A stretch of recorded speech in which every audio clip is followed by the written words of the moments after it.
大家好，我是健康管理师李晓。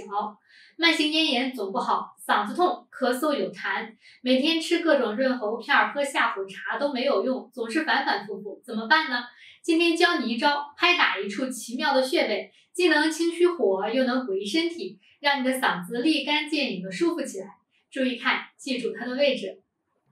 这个奇妙的穴位呢，叫做照海穴，它在我们的脚踝上。我们先来找一下它的位置。在脚踝的内侧，这里有一块凸起的骨头，就是我们的内踝骨。内踝骨上最高点就是内踝尖。找到内踝尖之后，咱们从内踝尖垂直向下推，能够摸到我们内踝骨的下缘，这里有一个凹陷处，非常的明显，按起来有酸胀感。那这个位置就是照海穴的位置了。左右两只脚各一个，它们的位置是对应的，定位方法是一样的。大家可以再找一找自己左脚上的照海穴。找到位置之后呢，我们就用自己一只手拇指的指尖去按揉照海穴。按揉的时候稍微用力，要出现酸胀感。那大家可能会奇怪，嗓子的问题跟脚踝离得这么远，怎么说照海就有用呢？刚才我们说了这种反反复复的嗓子痛、咳嗽，怎么吃下火茶都没有用，因为这种火叫做虚火，是因为咱们身体的津液少了，可以理解为水少了，所以才出现了虚假的上火状况。那么这个火你就灭不掉，只有让身体有了足够的水去滋润它，才能够达到水火平衡。咱们的身体管理水液的就是肾经了，而照海穴在奇经八脉当中属阴荞脉，它跟足少阴肾经呢又有交汇，所以它有滋阴清热、通调三焦的作用，又能补益又能清热。除了按揉照海穴，平时喜欢锻炼身体的朋友们，我们还可以来做个照海穴的拍打操。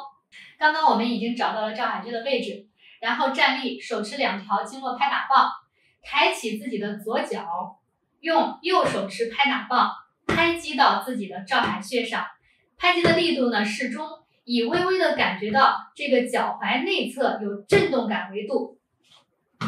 左右两只脚交替，非常轻松的一左一右交替拍打。咱们可以把动作的幅度大一些。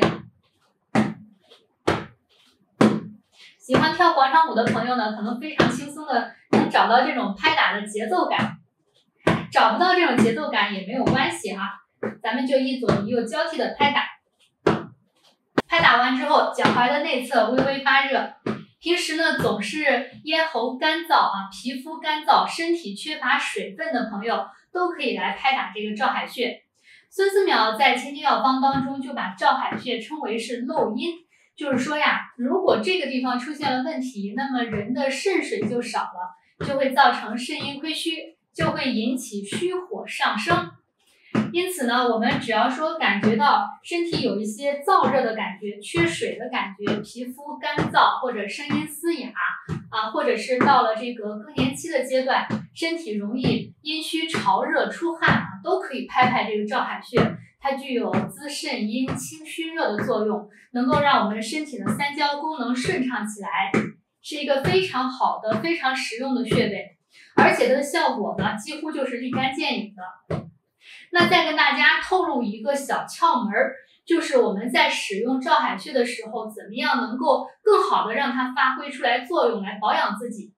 不管是我们拍打或者按揉的时候咱们都要做到闭口不说话，这样呢，你就能够感觉到嘴巴里面很快有津液出现，这时候一定要把津液咽到肚子里去。大家现在感受一下，是不是一边拍打一边发觉嘴里的口水变多了？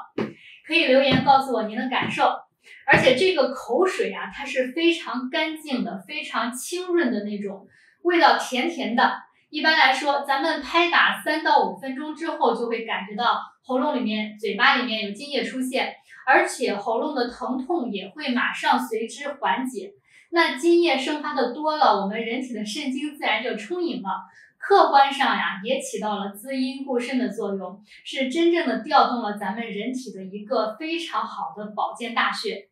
闭口不说话呢，就是为了使生发的津液更加有益于滋润喉咙。像我这样边做边说，那就感受不到了。这也就是古人所说的吞金法。阴桥主我们人一身的水液，它交汇于照海穴，既能滋阴清热，又能够通调三焦。所以呢，我们揉照海或者拍打照海，能够激发肾中的精气，引水液上行，滋润喉咙，使得虚火呢得到肾水的滋润呢，它就能下来了，嗓子的疼痛自然就水到病除了。这个奇妙的穴位，还有今天这个非常简单的拍打方法，您记住了吗？好了，本期的内容就到这里，感谢大家的支持，谢谢大家。